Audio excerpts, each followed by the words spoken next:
अ, जूनच्या मध्यानंतर युरोपमध्ये प्रचंड हीटवेव्ह जी आहे ती फार मोठ्या प्रमाणात वाढलेली आहे आणि जवळजवळ युरोपमध्ये 1,000 लोकांचा मृत्यू झालेला आहे.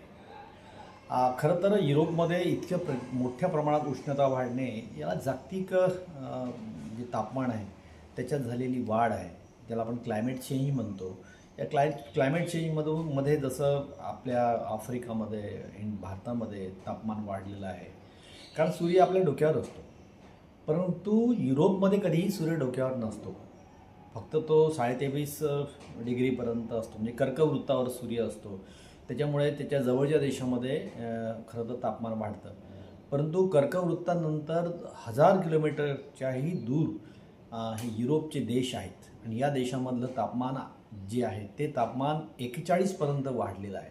खरं तर इथलं तापमान 30 डिग्रीपर्यंत, खूप झालं तर 35 डिग्रीच्या वर जायला नको होतं. परंतु एकूणच संपूर्ण पृथ्वीच्या ज्या हवामानामध्ये झालेला बदल किंवा पृथ्वीचा जो आपला पहिला जो आवरण आहे त्या आवरणामध्ये झालेला बदल याचं कारण आहे की युरोपमध्ये पण तापमान आता वाढलेलं आहे. म्हणजे युरोपमध्ये पंखे पण आता लागायला लागले आहे. काही ठिकाणी AC युरोपमध्ये आलेले आहे, कूलर्स युरोपमध्ये आता विकायला लागलेला आहे. हा जो बदल आहे हा बदल प्रचंड क्रांतिकारक बदल आहे. म्हणजे याचा परिणाम म्हणजे आपल्या भारतापेक्षाही युरोपच्या लोकांना जास्त सहन करावं लागणार आहे.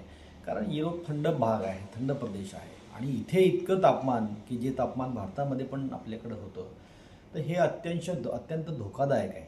म्हणजे संपूर्ण पृथ्वीचं तापमान 15 डिग्री जे होतं सरासरी तापमान, ते आता 16 डिग्री झालेलं आहे आणि हे धोकादायक आहे. तेव्हा सर्व जगातल्या देशांनी, इव्हन भारतातल्या पण सर्व पुढाऱ्यांनी, प्रशासनाने याच्यावरती तीव्र उपाययोजना जर नाही केल्या तर पुढचं जीवन जे आहे प्रचंड कठीण जीवन असं राहणार आहे.